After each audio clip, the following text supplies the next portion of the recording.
Hello friends, अपना study world में आपका स्वागत है। आज के वीडियो में हम विलोपन विधि से समीकरण को हल करना सीखेंगे। ठीक है, देखिए एग्जाम में विलोपन विधि और प्रतिस्थापन विधि इन दोनों विधियों में से कोई ना कोई क्वेश्चन पूछ ही देता है। ठीक है, और इसीलिए ये हमारा क्वेश्चन बहुत ही महत्वपूर्ण क्वेश्चन है, तो इसको ध्यान से देखिएगा। और अगर आपको वीडियो पसंद आए तो लाइक जरूर करिएगा, और अगर आपने अभी तक चैनल को सब्सक्राइब नहीं किए हैं तो सब्सक्राइब जरूर करिएगा। ठीक है, तो चलिए फ्रेंड्स वीडियो स्टार्ट करते हैं। देखिए यहाँ पे दो हमारा समीकरण है, ये हमारा पहला समीकरण है और ये हमारा दूसरा समीकरण। ठीक है, और इन दोनों को विलोपन विधि से हल करना है। तो आप देख सकते हैं ये हमारा जो समीकरण है ये भिन्न के रूप में है, यानी कि बटे के रूप में है। ये दोनों समीकरण भिन्न के रूप में है, यानी कि बटे के रूप में है। तो सबसे पहले हम क्या करेंगे, इन दोनों समीकरणों को साधारण समीकरण में बदलेंगे। क्या करेंगे, साधारण समीकरण में बदलेंगे।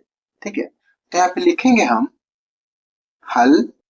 ठीक है, इसके बाद से इस समीकरण को हम यहाँ पे उतारेंगे। तो ये हमारा समीकरण है x बटा 2 प्लस 2y/3 बराबर -1। ये हमारा पहला समीकरण है, तो इसको हमने उतार दिया। अब यहाँ पे देखिए ये हमारा भिन्न का प्रश्न हो गया है ना, ये भिन्न का प्रश्न है और इसमें करना क्या है, इसमें इसको जोड़ना है। ठीक है, इसमें इसको जोड़ना है। तो भिन्न के प्रश्न को हम कैसे हल करते हैं, सबसे पहले हर का हम लॉसर लेते हैं, इन दोनों हरों का लॉसर लेंगे यानी कि एलसीएम लेंगे, और इसके बाद से इसको बराबर करके अंश को हम जोड़ देते हैं। इसी प्रकार हम करते हैं, ऐसे ही भिन्न के प्रश्नों को किया जाता है ना। तो देखिए इतना सब ना करके एकदम आसान तरीका से हम करेंगे। आसान तरीका क्या है, इसका इसके साथ गुना और इसका इसके साथ गुना, यानी कि क्रॉस मल्टीप्लाई। ठीक है, इसका इसके साथ गुना करेंगे और इसका इसके साथ गुना करेंगे, और इन दोनों का आपस में गुना करके बट्टे में लिखेंगे। ठीक है, देखिए कैसे, 3 का गुना x के साथ करेंगे तो कितना होगा, 3x होगा।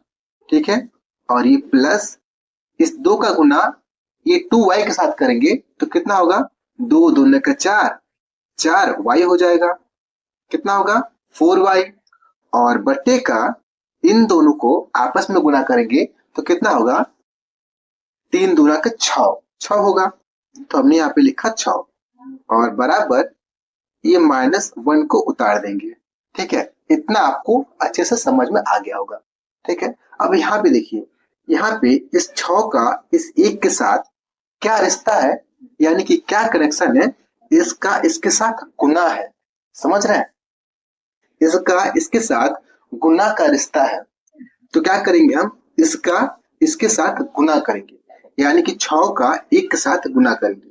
देखिए ये हमारा 3x हो गया प्लस 4y बराबर 6 का 1 के साथ गुना करेंगे तो कितना होगा, -6 होगा। 6 1 में 6। तो आप देख सकते हैं कि आपका जो ये भिन्न के रूप में था समीकरण, वो साधारण समीकरण में बदल गया।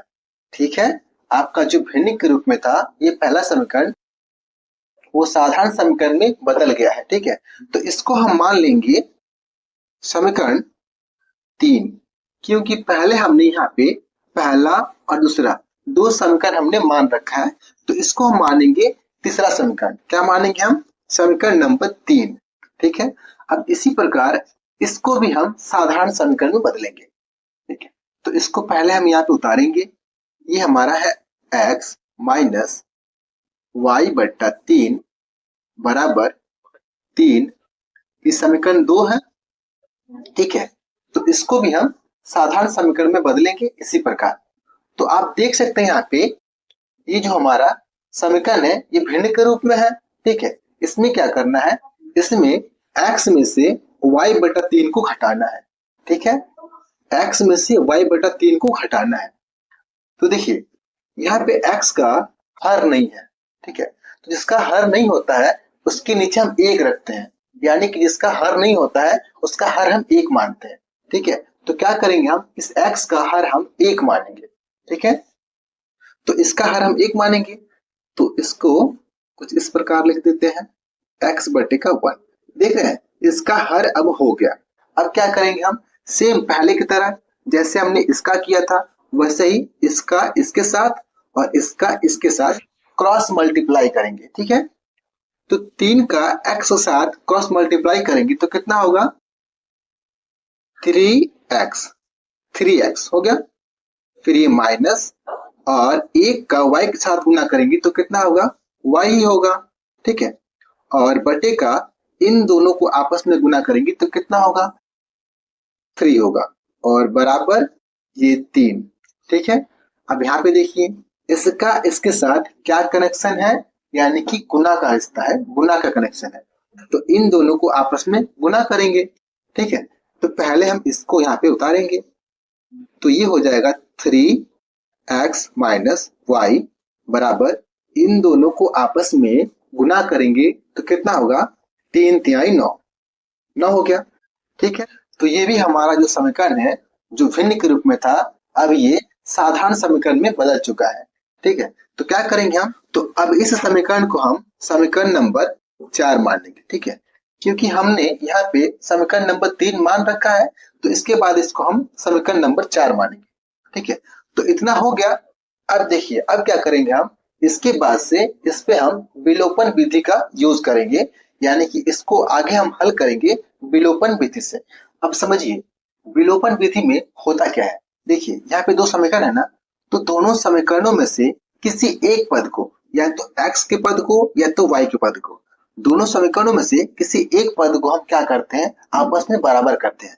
जैसे देखिए यहाँ पे y का पद है ना और ये y का पद है, तो इन दोनों पदों को क्या करेंगे हम आपस में बराबर करेंगे, ठीक है। इसके बाद जब ये बराबर हो जाएगा तो दोनों समीकरणों को आपस में जोड़ के या घटा के क्या करते हैं इन दोनों पदों को काट देते हैं, और जब कट जाएगा तो विलुप्त हो जाएगा। तो जो हमारा दूसरा पद बचता है, जैसे कि x का पद बच गया तो इसका हम मान ज्ञात कर लेते हैं। यह समझिए यहाँ पे देखिए ये हमारा 4y है ना, और यहाँ पे क्या है केवल y है। तो अगर हम इन दोनों पदों को बराबर करना चाहें तो क्या करना होगा, यहाँ पे 4 से गुणा करना होगा।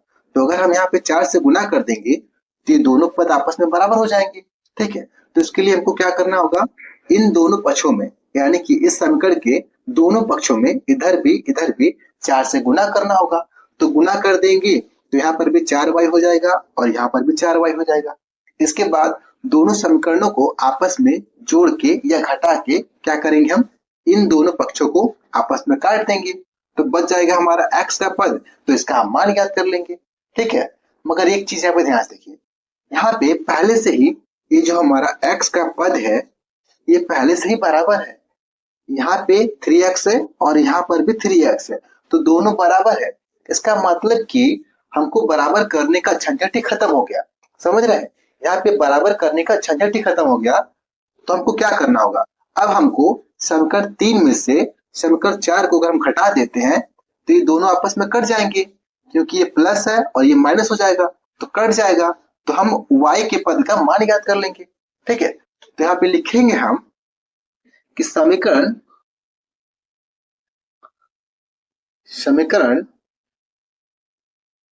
3 में से समीकरण 4 को घटाने पर, ठीक है, घटाने पर क्या करना है, समीकरण 3 में से समीकरण 4 को घटाएंगे। तो समीकरण 3 हमारा ये है, तो यहाँ पे लिखेंगे 3x प्लस 4y बराबर -6, ठीक है। ये हमारा समीकरण नंबर 3 है। और इसके नीचे इसको लिखेंगे समीकरण नंबर 4, तो ये कितना है 3x माइनस y बराबर 9, ये समीकरण नंबर 4 है। तो इसको घटाना है तो क्या करेंगे हम नीचे एक बड़ी सी लाइन खींचेंगे, ठीक है। अब इसके बाद देखिए इसके बाद क्या होता है, जब हम घटाते हैं तो नीचे वाला जो समीकरण है ना इसका चिन्ह परिवर्तित हो जाता है, यानी कि ये हमारा प्लस है तो ये हो जाएगा माइनस, और ये माइनस है तो ये हो जाएगा प्लस, और ये प्लस है तो ये हो जाएगा माइनस। यानी कि चिन्ह बदल जाता है, जो माइनस रहता है वो प्लस हो जाएगा, जो प्लस होता है वो माइनस हो जाएगा, ठीक है। इसके बाद से देखिए, इसके बाद से ऊपर क्या है, प्लस का 3x है और नीचे क्या है, माइनस का 3x है। तो घटाएंगे तो दोनों आपस में कट जाएंगे। देखिए जब भी हमारा पद समान होता है, ये समान पद है, 3x है, ये भी 3x है, तो जब भी पद समान होता है और चिन्ह क्या होता है, विपरीत होता है, तो दोनों पद आपस में कट जाते हैं। ठीक है, तो दोनों पद आपस में कट गए। अब यहाँ पे देखिए, यहाँ पे 4y है और नीचे क्या है, ये y है। तो ऊपर वाला भी प्लस का 4y है और नीचे वाला भी प्लस का y है। तो क्या करेंगे, हम दोनों को जोड़ देंगे, दोनों आपस में जुड़ जाएगा। तो ये हो जाएगा 4y और एक y क्या हो जाएगा, 5y, यानी कि 4y और y 5y हो जाएगा। ठीक है, तो 5y हो गया और बराबर इन दोनों को जब हल करेंगे तो ऊपर क्या है, माइनस का 6 है और नीचे क्या है, माइनस का 9 है। तो दोनों आपस में जुड़ जाएगा, माइनस माइनस दोनों आपस में जुड़ जाएगा। तो कितना होगा, माइनस का 15, माइनस का 15। तो यहाँ तक आपको समझ में आ गया और हमने यहाँ तक हल कर लिया बहुत ही आसानी से, अच्छे तरीका से। ठीक है, अब क्या करना है, हमको y का मान ज्ञात करना है। तो यहाँ से हम y का मान ज्ञात करेंगे, तो y को हम इधर रहने देंगे और 5 को हम इधर करेंगे। ठीक है, y का मान ज्ञात करना है तो y को हम इधर रहने देंगे और 5 को इधर करेंगे। तो ये हो जाएगा -15/5। तो जब 5 इधर जाएगा तो ये बट्टे में हो जाएगा। ठीक है, अब इसको हल करेंगे। देखिए 15 में 5 का भाग है तो भाग देंगे, तो 5 तिहाई 15 3 बार में जाएगा, तो आंसर हो जाएगा -3। यानी कि जो y का मान है, y बराबर -3। ठीक है, y का जो मान है कितना है, -3 हो गया। तो y का मान हमारा निकल गया -3। अब क्या करेंगे, हम इस y के मान को हम समीकरण 3 और समीकरण 4 कहीं पर भी रख के x का मान ज्ञात कर सकते हैं। ठीक है, ये जो हमारा y का मान है, इसको समीकरण 3 या 4 कहीं पर भी रख के हम x का मान ज्ञात कर सकते हैं। ठीक है, तो चलिए हम क्या करते हैं कि y का जो मान है उसको समीकरण 3 में रख के हल करेंगे। ठीक है, और x का मान याद करेंगे। तो इसे हम मिटा दे रहे हैं, ये हमारा हो गया, तो इसको हम मिटा दे रहे हैं। ठीक है, इसको मिटा दे रहे हैं और यहाँ पे लिखेंगे हम कि y का मान, यानी कि y बराबर -3 समीकरण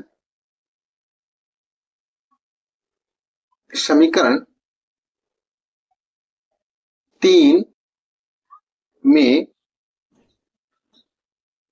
रखने। ठीक है, तो क्या लिखा हमने, y बराबर -3 समीकरण 3 में रखने पर। ठीक है, तो समीकरण 3 हमारा ये है, तो इसको हम यहाँ पे लिखेंगे 3x प्लस 4y बराबर -6। ये हमारा समीकरण नंबर 3 है। ठीक है, अब क्या करना है, इसमें y की जगह पे y का मान -3 को रखना है। ठीक है, तो नीचे हम हल करेंगे, तो ये हो जाएगा 3x प्लस 4। अब यहाँ पे देखिए इन दोनों के बीच में क्या होता है, गुना का चिन्ह होता है। क्या होता है, गुना का चिन्ह होता है। ठीक है, अब यहाँ पे y की जगह पे हम -3 को रखेंगे, तो जब भी हम माइनस का अंक रखते हैं ना, उसको हम कोष्टक में रखते हैं। ठीक है, तो यहाँ पे हम कोष्टक में लिखेंगे -3 बराबर -6। ठीक है, अब इसको आगे हम हल करेंगे। देखिए ये हो जाएगा 3x। ठीक है, अब इसको जब हल करेंगे तो ये 4 है ना, इस 4 से इस 3 का गुना है। ठीक है, और अंदर कोष्टक के अंदर क्या है, माइनस का 3 है। तो जब गुना करेंगे ना, तो ये प्लस और ये माइनस क्या हो जाएगा, प्लस माइनस माइनस हो जाएगा, और 4 तिहाई 12, तो ये हो जाएगा 12। ठीक है, तो माइनस का 12 हो जाएगा और बराबर -6, ये हो गया। अब देखिए, अब हमको x का मान ज्ञात करना है, तो x के पद को हम इधर रहने देंगे और बाकी पद को इधर कर देंगे। ठीक है, बराबर के इस साइड कर देंगे, तो ये हो जाएगा 3x। अब ये माइनस का 12 है तो इधर जाएगा तो प्लस का 12 हो जाएगा। ठीक है, तो बराबर ये हो जाएगा 12, यानी कि जो माइनस का 12 था इधर आके प्लस का 12 हो गया, और माइनस ये 6। ठीक है, अब यहाँ पे देखिए हमको x का मान ज्ञात करना है, तो x को हम इधर रहने देंगे और 3 को इधर करेंगे, तो 3 जब इधर जाएगा तो बटे में हो जाएगा। ठीक है, तो ये हो गया x बराबर 12 में से 6 घटाएंगे तो 6 होगा, और बटे का 3 को इधर करेंगे तो बटा में हो जाएगा, तो बटे का 3। ठीक है, अब इसको जब हल करेंगे, तो क्या होगा, 6 में 3 का भाग है तो भाग देंगे, 3 दूना का 6, यानी कि 2 आंसर हो जाएगा। x का जो मान निकला वो निकला 2। ठीक है, y का जो मान निकला वो है -3 और x का जो मान निकला वो है 2। तो ये हमारा आंसर हो गया। ठीक है, ये हमारा आंसर हो गया। तो इस वीडियो में इतना ही फ्रेंड्स। अगर वीडियो आपको पसंद आई तो वीडियो को लाइक करें, चैनल को सब्सक्राइब करें और शेयर करना बिल्कुल ना भूलें। Thank you friends.